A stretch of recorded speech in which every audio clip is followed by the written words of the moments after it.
Friends, स्वागत है आपका अपने चैनल पर। आज हम बात करने जा रहे हैं अंग्रेजों द्वारा भारत में लागू की गई भू राजस्व व्यवस्थाओं के बारे में। तो चलिए इनको जानते हैं।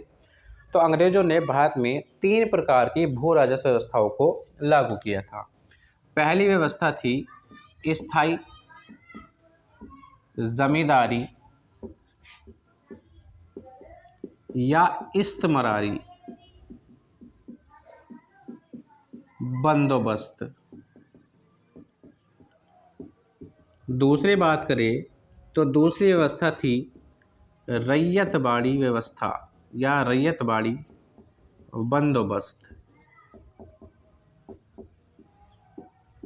और तीसरी थी महालवाड़ी बंदोबस्त। तो अंग्रेजों ने भारत में 3 प्रकार की भू राजस्व व्यवस्थाओं को लागू किया था। पहली थी स्थायी बंदोबस्त या जमींदारी बंदोबस्त या इस्तेमारी बंदोबस्त। दूसरी थी रैयतवाड़ी बंदोबस्त और तीसरी थी महालवाड़ी बंदोबस्त। तो चलिए इनको जानते हैं। तो सबसे पहले बात करते हैं स्थायी बंदोबस्त, जमींदारी बंदोबस्त या इस्तेमारी बंदोबस्त की। तो इसकी शुरुआत 1793 में की गई थी। किसके द्वारा की गई थी? कॉर्नवालिस द्वारा इसकी शुरुआत की गई। अब ये किस किस क्षेत्रों में फैली हुई थी भारत के? तो ये बिहार, बंगाल और उड़ीसा जैसे क्षेत्रों में फैली हुई थी। साथ ही ब्रिटिश भारत के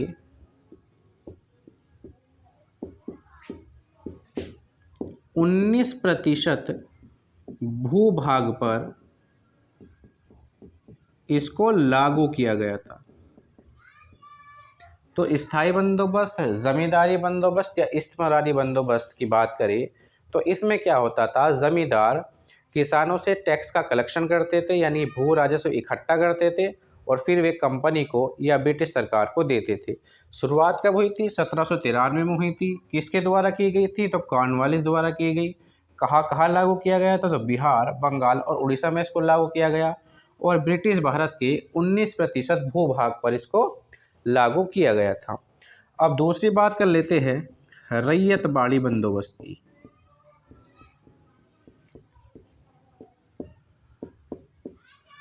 तो रैयतवाड़ी बंदोबस्त के अंतर्गत क्या होता था? अब यहाँ पर जमींदार नहीं आएंगे बल्कि किसान यानी कि रैयत प्रत्यक्ष तौर पर किसको टैक्स देंगे या किसको भू राजस्व देते थे? वो ब्रिटिश गवर्नमेंट को या जो कंपनी होती थी ईस्ट इंडिया कंपनी, उसको भू राजस्व देते थे।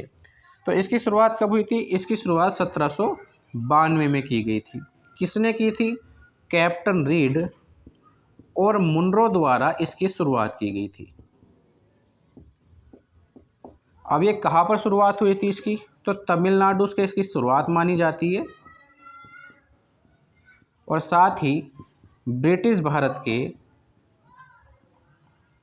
51% भूभाग पर ये फैली हुई थी।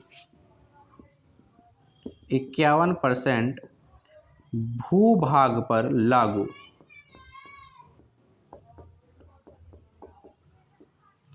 तो रैयतवाड़ी बंदोबस्त 1792 में आई।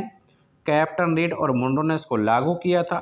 सबसे पहले इसको तमिलनाडु में लागू किया गया और ब्रिटिश भारत के 51% भूभाग पर इसको लागू किया गया था।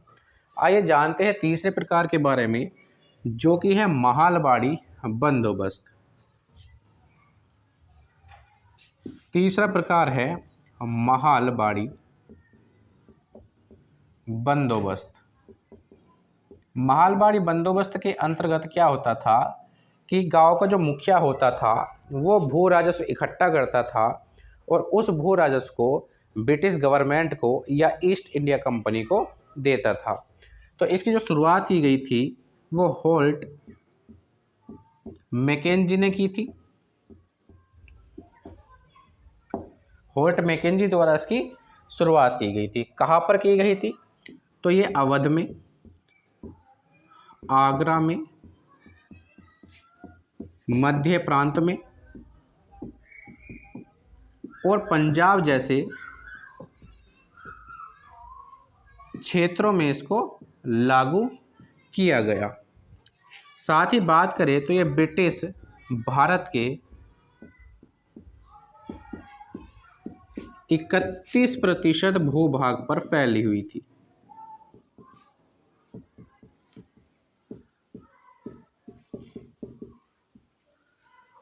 सॉरी, 30% भूभाग पर ये फैली हुई थी। तो महालवाड़ी बंदोबस्त की बात करें तो इसकी शुरुआत किसने की थी? हॉर्ट मैकेंजी ने की थी। अवध, आगरा, मध्य प्रांत और पंजाब में इसकी शुरुआत की गई थी और ब्रिटिश भारत के 30% भूभाग में इसको लागू किया गया था। अब एक क्वेश्चन ये बनता है एग्जाम में कि कौन सी व्यवस्था को सबसे ज़्यादा क्षेत्रों में लागू किया गया, फिर उससे कम में और फिर सबसे कम में लागू किया गया। तो सबसे पहले बात करें रैयतवाड़ी बंदोबस्त की, फिर हम बात करते हैं महलवाड़ी की और फिर हम बात करते हैं जमींदारी या स्थायी बंदोबस्त की। तो सबसे अधिक जो है रैयतवाड़ी जो कि 51% भूभाग पर फैली हुई थी, फिर महलवाड़ी जो कि 30% भूभाग पर फैली हुई थी और स्थायी बंदोबस्त जो कि 19% भूभाग पर फैली हुई थी।